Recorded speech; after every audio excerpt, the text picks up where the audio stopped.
They call it opportunity, a land where hard work opens doors, where dreams cross oceans and find new beginnings. But beneath the polished surface of Canada's immigration success story, there's a system few talk about, a hidden pipeline quietly channeling thousands of Indian professionals into the country's best-paying jobs, while ordinary Canadians struggle to keep up.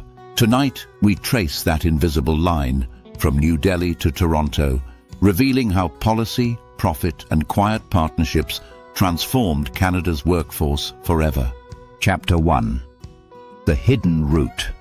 Expanded 100%.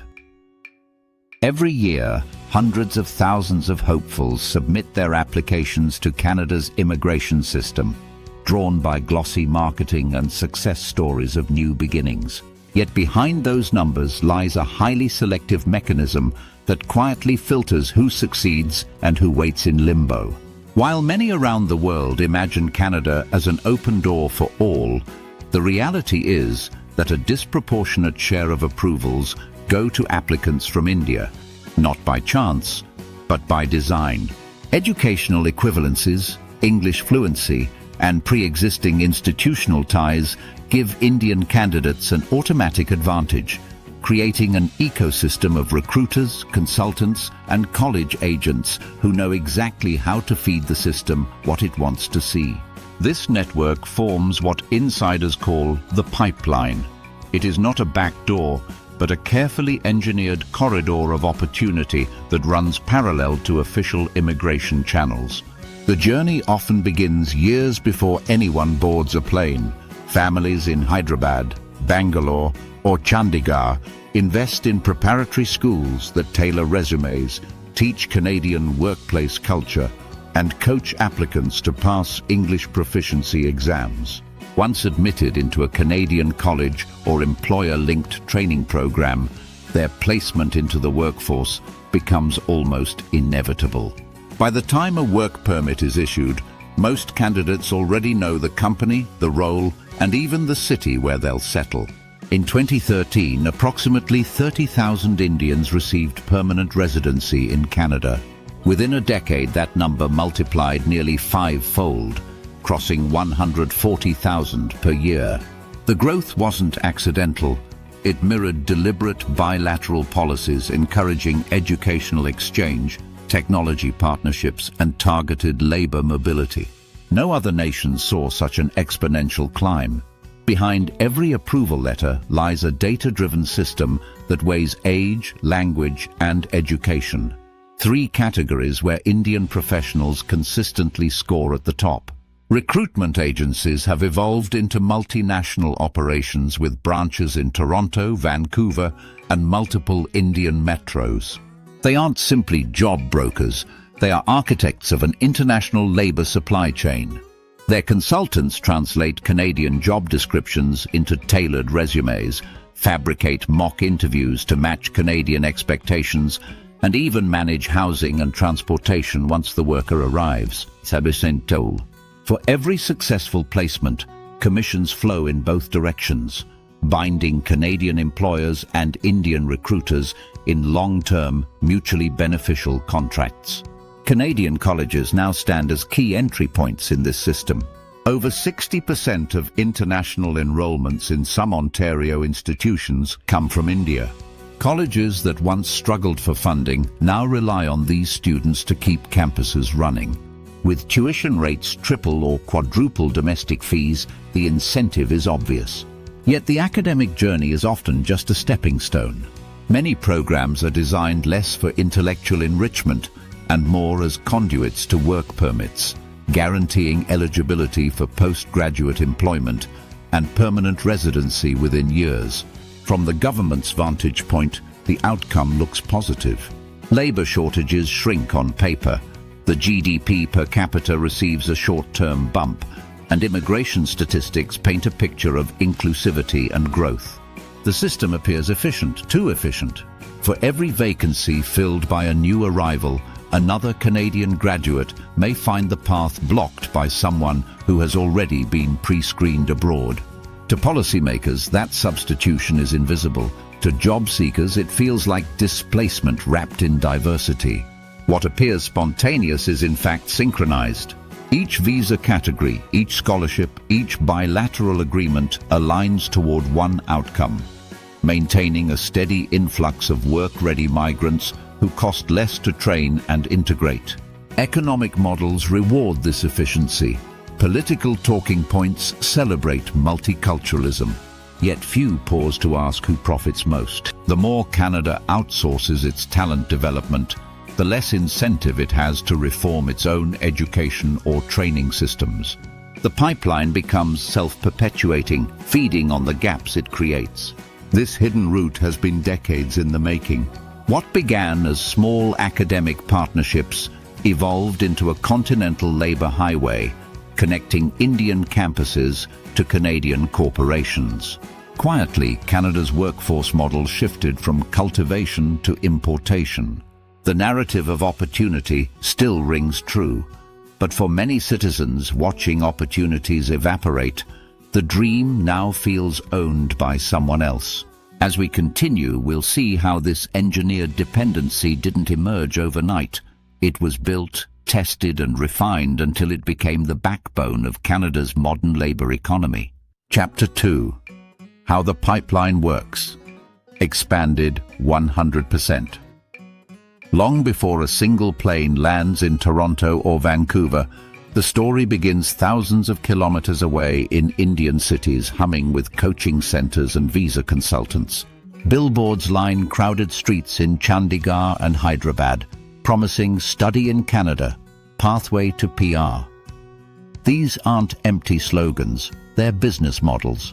Families invest their life savings to place their children on this conveyor belt because they know that once you enter a Canadian college, you've already stepped onto the immigration escalator. The education agents understand the fine print of every Canadian province's post-graduation work permit policy and sell that knowledge as security. By the time a student arrives, the foundation for permanent residency is already laid. Programs are selected not for passion or research value, but for their alignment with labour market demand. Colleges actively advertise which diplomas lead to open work permits, and recruiters bundle those courses with promises of guaranteed employment pathways. In reality, it's a carefully choreographed sequence: enroll, graduate, work, apply for PR.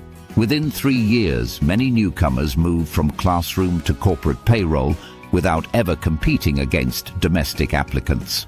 Employers quietly depend on this flow.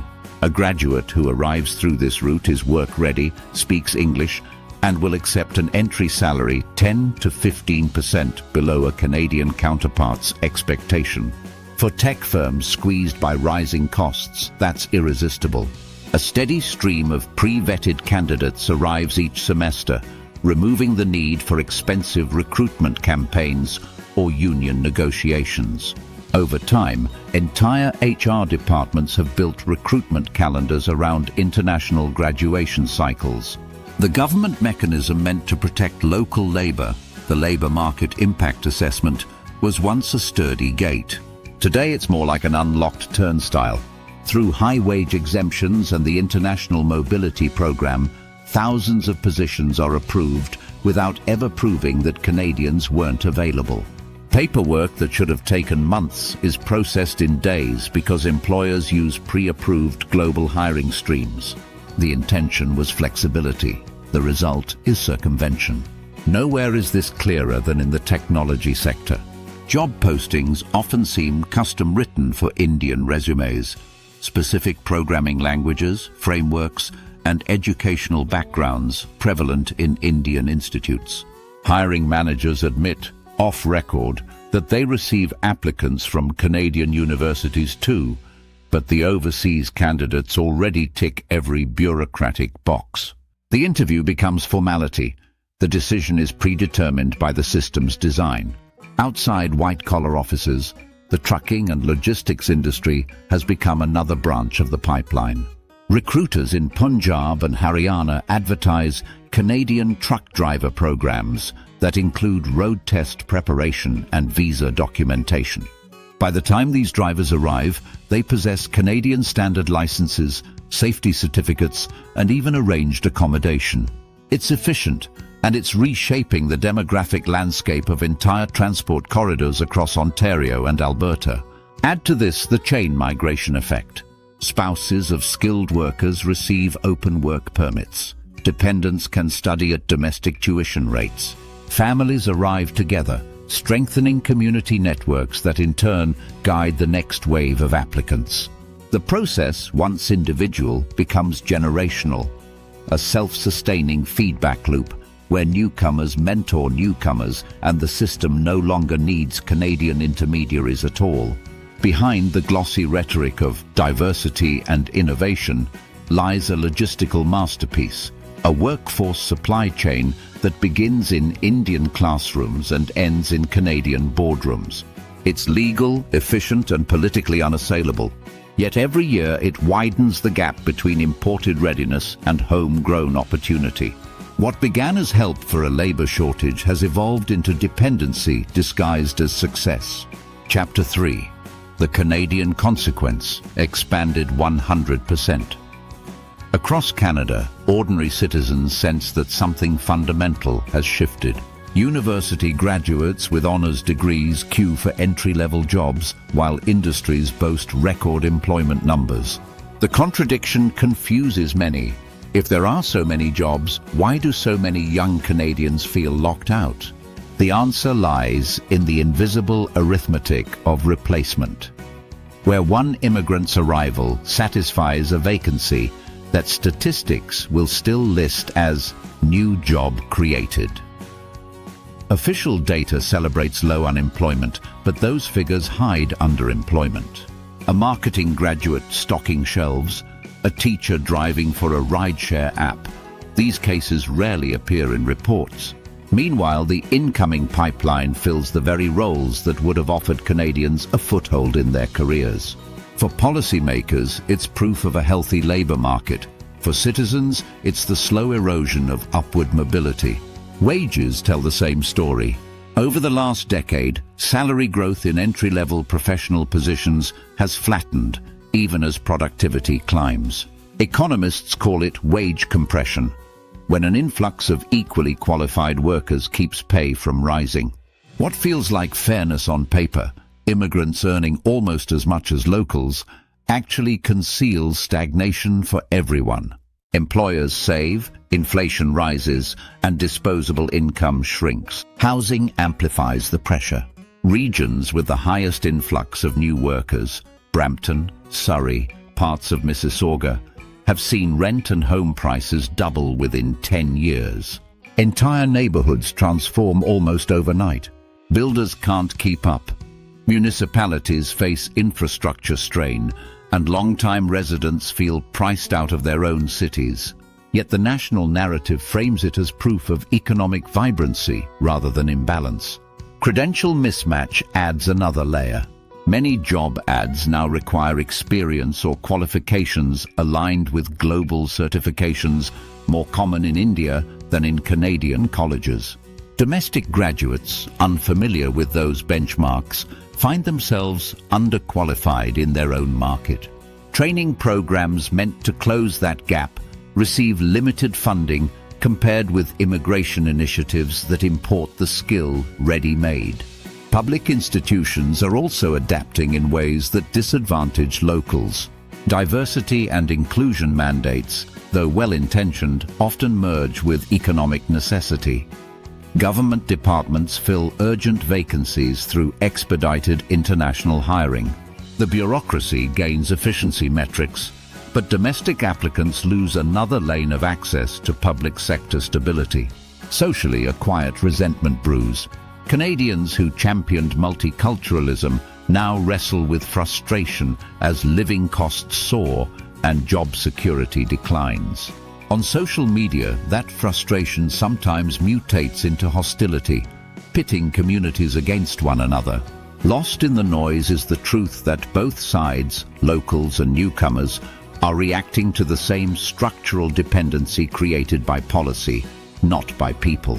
At its core, Canada's economic engine has pivoted from cultivation to consumption. Instead of investing in domestic capacity, it imports solutions in human form.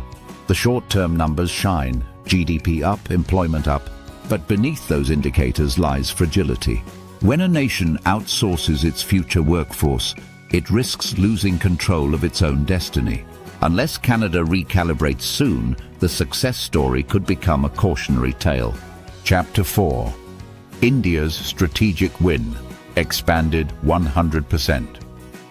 To understand why the system persists, one must look at it from the other side of the world. In India, the export of skilled labor is not seen as loss, but as leverage. Each professional who settles abroad becomes part of a global Indian network that sends back remittances, technology, and influence. Government ministries actively track these flows. They call them human capital exports. For New Delhi, every successful migration to Canada is both an economic win and a soft power victory, placing Indian professionals in influential roles across the West. Indian policymakers often describe this as brain circulation. Instead of losing talent, they see it as extending India's intellectual reach. Engineers, doctors, and data analysts who gain experience in Canada remain connected to their homeland through family, investment, and culture. Many eventually return home with advanced skills or global connections that fuel India's domestic industries. In 2024 alone, Indian nationals abroad sent home billions of dollars, money that supports education, housing, and small businesses across the subcontinent. India's educational infrastructure feeds directly into this cycle. Thousands of private institutes tailor their curricula to Western standards. They train students in English communication, international project management, and Canadian business etiquette. By the time these graduates apply for overseas opportunities, their resumes already mirror the expectations of Canadian employers. The result is a self-reinforcing system. The more students succeed abroad, the more institutions back home model their programs after foreign needs. The impact reaches beyond individuals. Indian tech companies partner with Canadian firms through outsourcing and joint ventures, creating a two-way flow of contracts and expertise. Each Canadian work visa granted often links back to a project or collaboration that started in Mumbai, Gurugram, or Bengaluru. When these employees relocate, they bring loyalty to both economies, ensuring that work and revenue circulates between them. In effect, India has turned emigration into a strategic export industry without having to build factories or mines.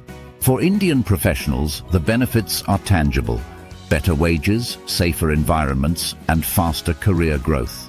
A mid-level IT engineer in India might earn a fraction of what a Canadian counterpart makes, but once migrated, their income multiplies several times, even after higher living costs. That prosperity ripples outward, inspiring relatives and neighbors to pursue the same path.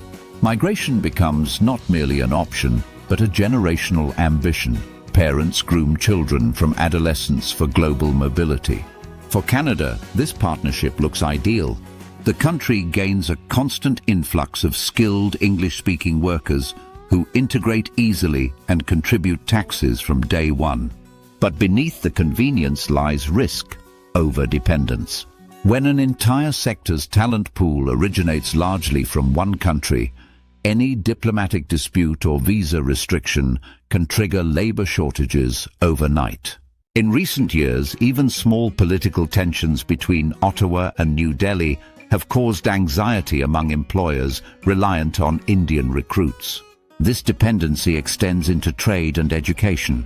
Canadian universities now rely so heavily on Indian tuition that fluctuations in student visa approvals can impact provincial budgets. Likewise, private employers lobby quietly to maintain generous visa caps. The arrangement may appear mutually beneficial, but the balance of power is shifting.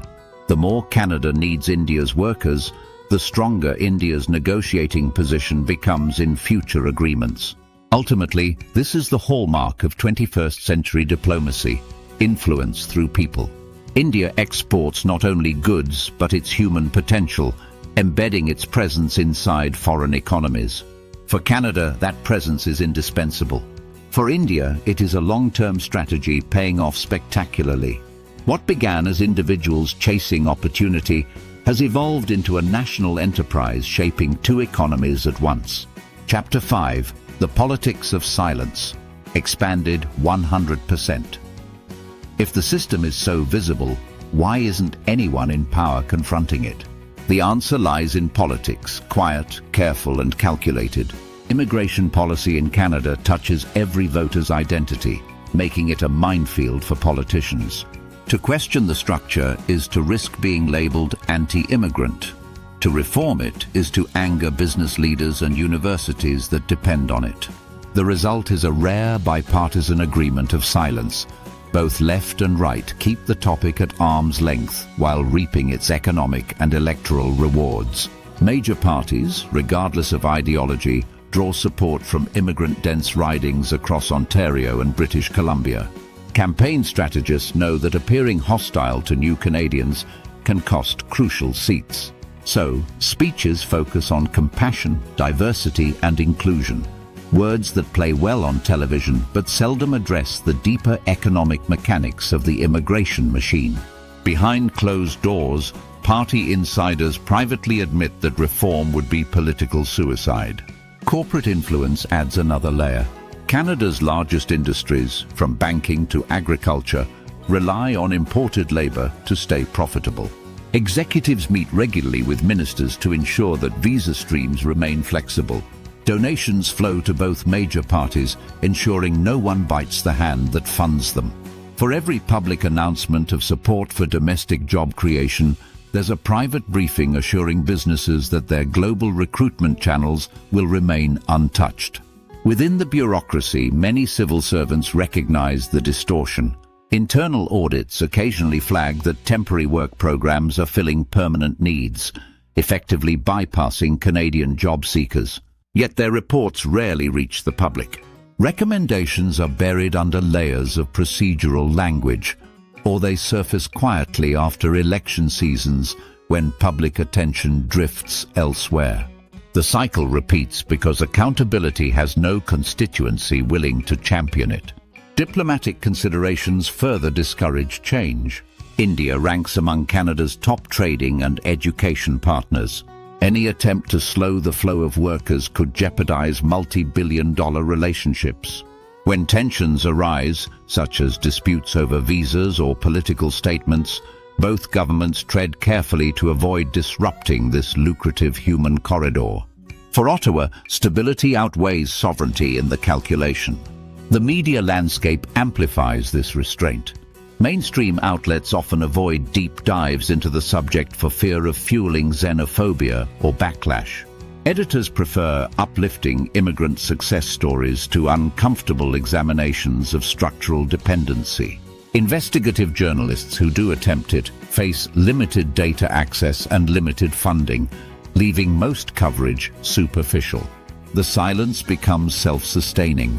Without stories, the public sees no problem.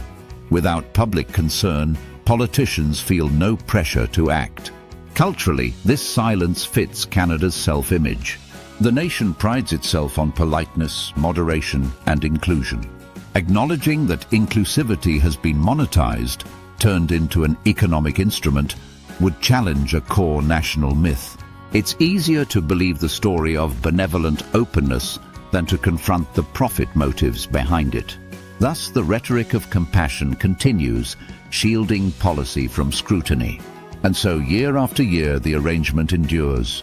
The machine keeps humming, politicians smiling for photo ops with new citizens, corporations applauding global talent, and universities counting record foreign enrollments. Beneath that harmony lies avoidance, an unwillingness to admit that Canada's immigration success is built on imbalance. The cost of speaking out is high. The reward for staying silent is re-election. Chapter 6. The Human Side of the Pipeline. Expanded 100%. Statistics can describe numbers, but they can't capture the lives behind them. The Indian engineer who sold family land to study abroad, the Canadian graduate watching rejection emails pile up, the small-town employer who can't match global salary expectations. Each embodies a thread in this web. Their paths rarely cross, yet all are bound by the same invisible infrastructure that moves people as efficiently as products. Behind every data point is a heartbeat learning to adapt, to compromise, or to start over. For many newcomers, arrival is only the first test. They face high rents, costly credential recognition, and the subtle isolation of starting again in a foreign culture. Still, they persevere because returning home would mean financial ruin and lost honor. They send money to parents, study at night for licensing exams, and tell relatives that everything is fine. Beneath the success stories lies exhaustion, the price of surviving within a system that measures worth in productivity alone. Canadian workers view the same landscape through different eyes. They were raised to believe that education guarantees opportunity, yet doors that once opened easily now feel bolted from the inside. Each hiring round flooded with international resumes deepens the sense of invisibility.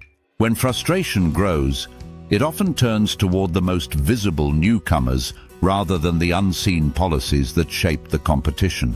What should be shared struggle becomes silent division. The two groups, locals and newcomers, are not adversaries by choice. Both are adapting to forces larger than themselves: automation, globalization, demographic shifts. But policy design keeps them apart, funneling each through separate institutions, housing markets and social circles. The system profits from their separation. As long as they blame one another, no one questions the blueprint that engineered their predicament. Economists estimate that if Canada reinvested even 1% of its GDP into domestic training, apprenticeship, and reskilling programs, it could reduce its dependence on foreign labor by nearly a quarter within 5 years. Such investment would also ease tensions by creating visible opportunities for Canadians who feel sidelined. Yet those programs remain underfunded because imported labor offers a cheaper, faster fix, and because the results of long-term education reform rarely win elections. Meanwhile, immigrant workers experience their own vulnerabilities. Temporary permits tie them to employers, discouraging complaints about exploitation. Some work excessive hours to maintain legal status. Others discover that promised jobs differ from reality. When layoffs strike, visa timelines become ticking clocks counting down to deportation. Their courage sustains entire industries, yet their security remains conditional. Across communities, sparks of cooperation show another path.